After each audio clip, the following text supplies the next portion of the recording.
everyone, and welcome to Pet Chats with the APBC. So we are the Association of Pet Behaviour Counsellors, and we're here to teach you how to be the best pet owner or behaviourist in the world. I'm Lauren Hewitt-Watts, and I'm joined by my co-host, Danielle Beck. Hi, Danielle. Hello, how are you? I'm good, thank you. It's so nice to finally be doing this. And I think we kind of wanted to start this one with a little bit of information about the APBC. So the APBC is basically the organisation that really promotes excellence in animal behaviour and welfare. And we do it in the UK, but also we've got people all over the world as well. And this is really the first of what we hope will be really regular chats with me and Danielle hosting, but we're going to get all of our members in. So we're going to be showcasing a huge range of skills, experience. It's going to be fun. It's not going to be really kind of dry. It's going to be enjoyable. And yeah, we're just really looking forward to it. So make sure you do subscribe and share with anyone. And I think let's just go straight into it. So I'm going to start with you, Danielle. So I'd love for you to introduce yourself and tell us a bit more about you. Yeah, absolutely. So I'm Danielle Beck. I'm one of the clinical animal behaviourists with the APBC, so I'm a full member. Myself and Lauren are also committee members. Yes. And I also assess for CAB, so I'm one of the assessors. If you want to join us, I'm one of the people that will assess you. So we want to kind of break down the kind of any worries that people have about any kind of unfriendliness in the organisation. Sometimes people are a bit unsure about who the assessors are and who committee is, and oh, it's an organisation, do I want to join them? Emily and Lauren thought it'd be a wonderful idea for you to all to get to know us, get to meet us, see what we're like and why we're into the industry. And that's kind of what we want to do with these chats. It can be quite daunting, I think, because it's a professional organisation. As you can see from our lovely logos for anyone watching. And I think sometimes it feels, especially if you're someone new coming in, like we've both been members. I mean, I've been a member for, I don't even know, like a long time, like I think I was a full member in 2016. Yeah. Were you the same kind of time? Yeah, we joined full membership in 2016. I think I joined as a provisional member in about 2008. I think mine was sort of 2012 it was or something. Yeah. That kind of time. So a long time. And the organization has changed and grown so much since then as the animal behavior industry as a whole. And we're learning so much more about these wonderful animals that we spend our life with and how incredible their knowledge is, their cognitive abilities, their relationships that we can build with us. And that's the kind of stuff that we want to try and share with everyone as much as possible and get the industry experts in here to explain it to people. So when you're having a problem with your pet at home, we can show you how to actually help rectify that using really friendly, welfare-friendly methods that actually enable that communication and that two-way communication between you and your pet so you can understand each other more and you know, help reduce a lot of the problems that sometimes we find we have with our pets.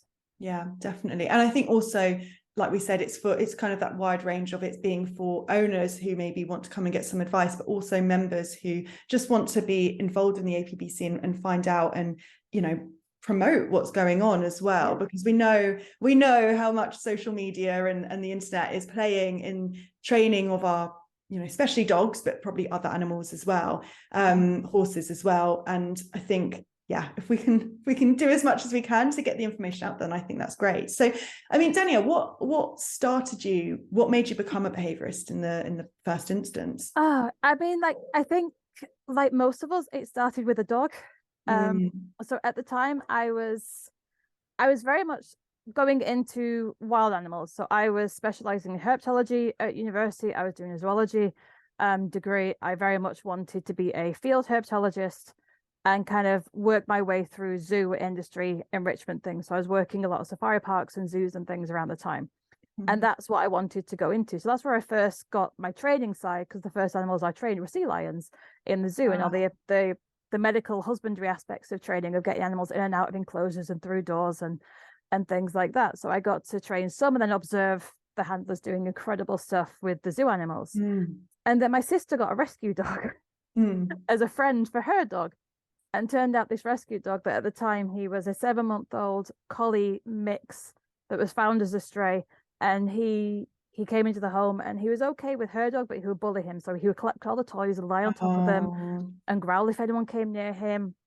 Men couldn't walk into the house. If you raised a ball, he would jump up and try and bite at your arm. He couldn't be left alone. He had so many different complications. And my sister was like, I can't cope with this dog. She contacted the rescue, and it was a typical story of, oh, well, if he comes back here, he might have to be euthanized because of all the aggression issues. So she was in that guilty place, and she's like, you work with wolves, can you have a dog? And I'm like,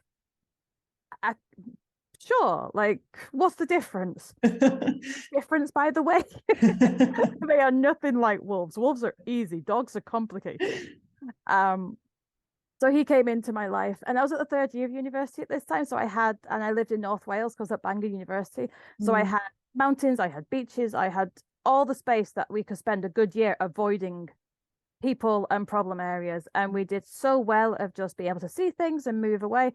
And it wasn't until I left uni and came back to the city that we saw the kind of real problems, and I sought out different trainers that had loads of different advice, from like shouting at him and spraying him with water things. And I listened to this advice going, but I can teach like these big animals to do these things without using any kind of force, because you can't force a wolf to do something. You can't force a tiger or a giraffe or a rhino.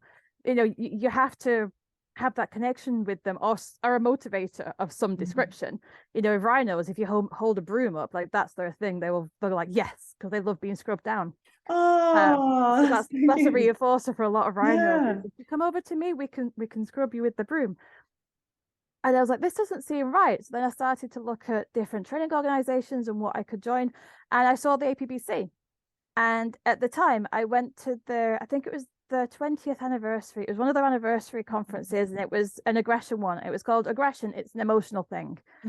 And I remember that conference vividly. And I remember going down, and Dr. Anne McBride, who is our current chair, was speaking, and she resonated so much with me. And at the time they had the Southampton course. I went to speak to her afterwards, and I was like, I need to learn more about this. And that presentation is just everything that I'm looking for, with all the compassion and empathy, but the science mixed in.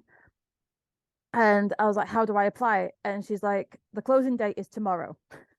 I was like, oh. She's like, if you can get your application in, then we'll consider you. So in true kind of hyperfixation style, I go home, get my application in for the next day, and then I get accepted.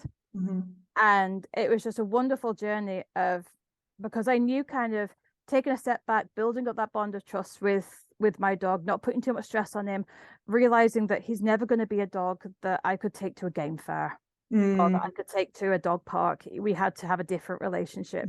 And finding all the different kind of scientific ways that made sense. I'm like, oh, that's why that worked, and that why that didn't work. And as I kind of grown up and got more dogs, because Junior sadly has passed away, as of a lot of my other three. Each dog has kind of taught me a new thing, but he was the one that started it, because he was just so complex. And I was so concerned at the advice that I was getting. I'm like, but this isn't normal. And I've just come from a world where everything is welfare friendly. All the animals are really enriched. We train them all. And I couldn't understand it. I was like, I need to help change this. And I've spent essentially the past 15 years doing just that, of like working my way in through the organization, getting more and more knowledge, getting more of a reputation, building up my client base. And I'm now in a wonderful position that, we can make real change now. We can have the right people in the right situations. We have some fantastic webinars. We host amazing people. And I love being able to share that knowledge and passing it on with other people, because I remember what it was like being that isolated person with a dog that I couldn't take anywhere. I couldn't have people into my house, and he was a danger to everyone other than me. And just that journey that we went through, the like year or so before his death, he became the dog that I could take to parks. We could take him to a vet, and he would growl at them anymore. He still had to be muzzled, but he would have his peanut butter on a spoon, and it was like, that was predictable. And I got him there, and we could have visitors, and as long as they followed the rules and everything was predictable, it worked. And it was wonderful. He would always have that side to him, but it was great. It took us about 4 years. With the knowledge I have now, I could probably do it in 2. But it's knowing that, and every time I speak to a new client, I remember how isolated and scared and lonely I was at the time, because you have a dog that's 2 years old, has all these issues. You're like, I've got 10 years of this, and it's a difficult process to go through. And that's what I really enjoy about the role that we have, is being able to build that community and help our clients go, this isn't forever. It might feel like forever, but the best way to get through it is to appreciate your dog for who they are. And try not to force them to be someone they're not. They might get there, but they might not. And I think once we reduce those expectations, it does wonders for our relationships. And that's that's what I love about the APBC and the organization we work for, because so many of us are on that wavelength of we're not goal orientated, we're relationship orientated. And it's if we can get this bit sorted, if we can meet those emotional needs for our animals, we can do wonders with them. So that's Absolutely. Kind of our story. Yeah, it's amazing. It's so good. I didn't actually know that about the sea lions and the I can imagine you I can imagine, because you've done a lot of things with reptiles, so I can imagine you in that role, but I've only ever seen you as behaviourist. So so it's interesting. And just to give a quick rundown about your business, because you specialize in some of the stuff that you've spoken about, don't you? Yeah. So because of Junior, I specialize in aggression and trauma. So they're my two main things. I can see other cases, but aggression and trauma are the main ones. So within that kind of basket, we get a lot of dogs that are shut down, some from like dog meat trade and puppy farms they struggle, and they've got a lot of difficulties going on because of them. Some of them have compulsive behaviors, and that's the thing that I really, really enjoy helping people work through, because I understand trauma incredibly well, as one of the many people that have trauma, that live with trauma-based conditions. It's understanding how that kind of affects the animal. So I kind of came up with like a meerkat analogy to kind of separate the individual from the trauma reactions. So I blame a meerkat, and that's very much as a scapegoat. So when the dogs are reacting, or you go backwards, rather than blaming the dog and go, oh, they've gone backwards again, it's like, no, your meerkat's hijacked your dog. It's the meerkat's fault. It's not your dog's fault. And it gives people a target to be angry at that isn't their dog. So we start to see that change in people's mindsets of, oh, sweetheart, is your meerkat being a pain today? All right, let's go. And you get that compassion through. That's nice. So rather than it being the dogs having a difficult day or something, the person getting frustrated and angry at that, it's we've got to control your meerkat. So let's see, what does your meerkat need today? Okay, they need rest. They need some more sleep. They need to not go to the park today. They need to do some sniffing exercises, or whatever it is that dog needs, but it focuses on the meerkat and the dog's nervous system rather than blaming the individual. The dog. Oh, that's amazing. And it's control the meerkat, isn't it? I think everything will be included. We'll put a tag thing down at the bottom. Yeah, that'll be amazing. And what would you say your favorite thing about the job is for you? Teaching, I think. It's sharing that knowledge and being that support for caregivers and providing places that they can go to share their stories, where they're not going to get judged harshly, and they're not going to have someone come along and go, well, you need to train your dog, because some of these dogs, it's not a training issue. These dogs aren't going to be helped by teaching them obedience exercises. That's why the trauma affects them, is it's not that size. So it's being able to say that we've had a good day, we've had a bad day, and to have everyone go, oh, we understand that, we've had a bad day too. Get yourself a cup of tea, have a glass of wine, whatever, binge watch a movie, whatever is their coping strategy to make them feel better. So they get that support and compassion, not that judgment. Because people in the dog world, especially on social media, can be so judgmental because they just see that bit of text. They don't see your journey. Whereas we want to really kind of support people through that journey and go, you know what, you've got a safe place with us.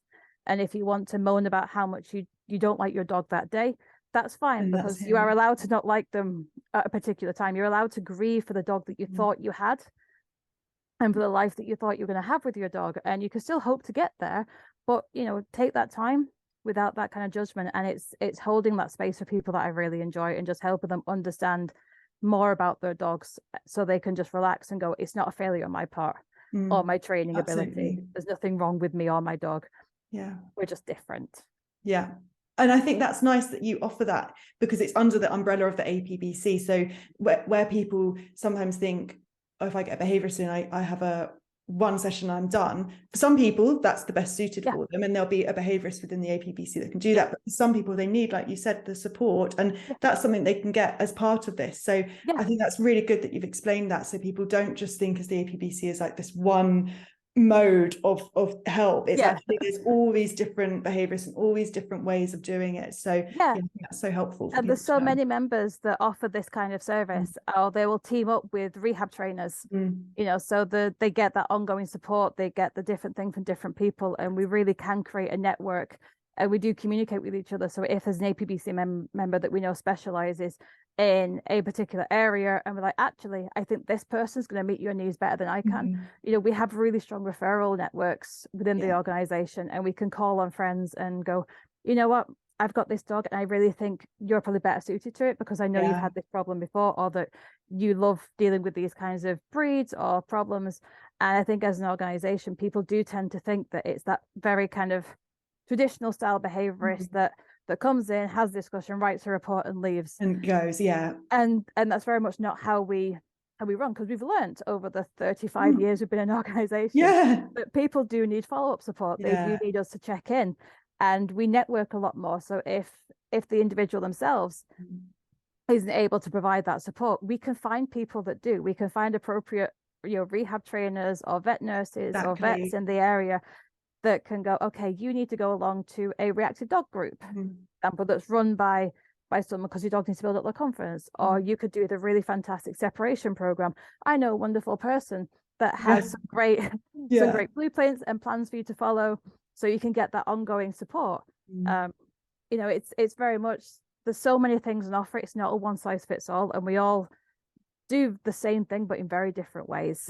I think that's what we want to showcase here is for anyone, if you're watching it as a pet owner, and we're talking about dogs, but obviously we see all different animals, all different companion animals. So we just want people to know that there's so much more to it than absolutely just one way. So no, that was so useful. Thank you, Danielle. On that note, I think we should find out a little bit more about you, Lauren.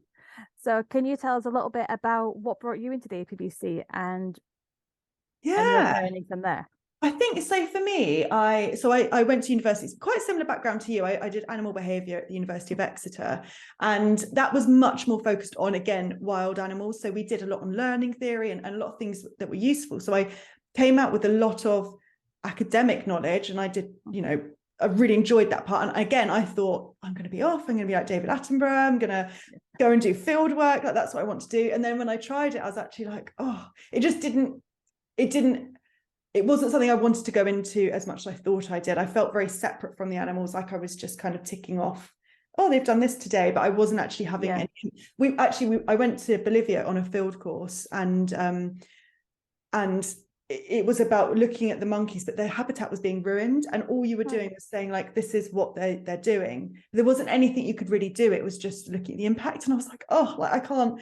Heartbreaking. It's not satisfying to me. But whereas it's just different things for different people, isn't it? So anyway, I kind of put that aside, and then I also got my dog at the same time, and I had him as a puppy, and I just realized that I really didn't know what I was doing. So I was literally like, I didn't know. I had all this knowledge, but I didn't know how to apply it. So I was like, I don't know what to do. And at the same time, that's when I started doing work experience, went and viewed different classes. I was working in a vet. Like, I started to get that hands-on experience. But poor old Alto, he's a golden retriever.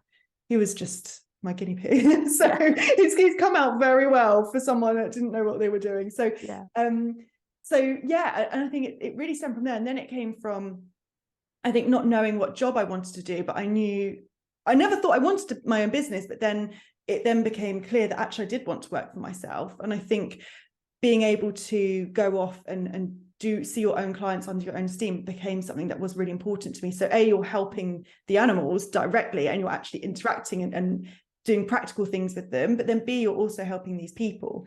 And you're doing it under your own, because I'd worked in different jobs along the way, and none of them were just clicking. I had a lot of different careers, but none of them were just clicking. And at the same time, I was kind of plugging away at this. So I think it was a lot of things kind of came together and became this. And then even within my behaviour career, I started off as an in-person trainer, and I did that for I think I started 2013, so it's been about 10 years. Well, it was about 7 years, because I did it until 2020, and then obviously we had the pandemic, but I wanted to go online at that time. So now I've been able to build kind of the online side of it, which has been really good. So like an interesting story. But I think any behaviourist you speak to has got an interesting background. I don't think there are some that come, which I think is interesting itself, if they come from university and they're like, this is what I'm going to do, and I'm going to plug away at it. There'll be some people like that, but there'll also be some that have completely random backgrounds. So we'll be finding out a lot more, I think, about a lot of our members. I'm really looking forward to finding out how many of us have that dog story. But I thought I knew what I was doing until I got my dog, and then they take you on such a journey, which I think helps us a lot with our clients. So what's your favorite part of the job? What do you really like to specialize and focus in with your business? So I do separation behaviour problems. So I specialise in that, and I've created kind of an online platform just for separation. And I also puppies as well. So they're kind of my two big things. And I think do you know what? I just really like working with those owners that are just such nice owners, and you really think, oh, you're so lovely, and your dog is such a nice dog, but there is something getting in the way of that. And a lot of the time that's separation. But for puppies, it's the biting. They would have such a good relationship, their puppy keeps biting them, or they can't sleep at night. So it's when there could be a lovely bond, but there's something in the way. And I think they're the things that I really love working on, because they're just rewarding. But also it's when, when I used to do classes, when you then bump into someone that's taken your advice, or someone that's done things online, and they say, oh, I did this and it really helped, and they've just got this lovely family dog. That's so rewarding, I think, as well. It's wonderful. And I love when Spock has an opinion too. Oh. And I think it's wonderful, especially when you've been going kind of like the length of time that we have now, when you start to get people that have got new dogs and they come to you with their new dogs, and like, I remember how much you helped us with this one, so we brought the next one to you, and they refer lots of other people, and you follow them throughout the life of the dog, and you get in some fantastic relationships with people.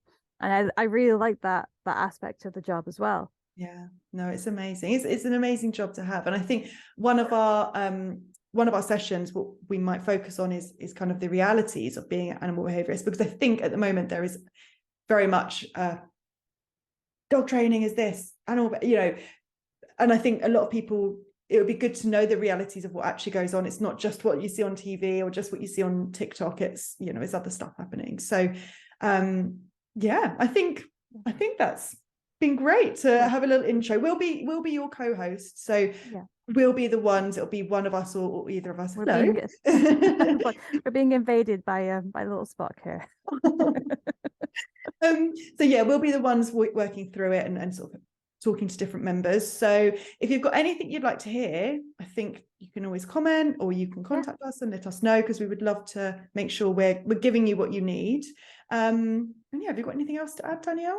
No, I think that's about it. I'm just really excited that the APBC finally have a public face that you can come talk to us, ask our questions, and and we are very happy to answer any questions. So put things in the comments. If there's any topics that you want us to talk about, give us your ideas. Lauren and I have a list of things that we want to talk about that we think are going to be helpful, but it's for you guys. So if there's a problem that you're having with your pet or whatever species it is that you're living with, let us know, and we can help you there, because there's enough knowledge between the two of us and all of our members that we can bring on board and go, we might not have the answers for that right now, which is absolutely fine, but we know someone that does, and we can invite them in. And I think that's an important thing for a lot of us, is to know that kind of where our knowledge lies and where our strengths and weaknesses lie. So it's actually, I don't have the knowledge for that one, I have for this one, but I can find out and I can refer you to this person. And I'm really looking forward to discussing and talking things through with our guests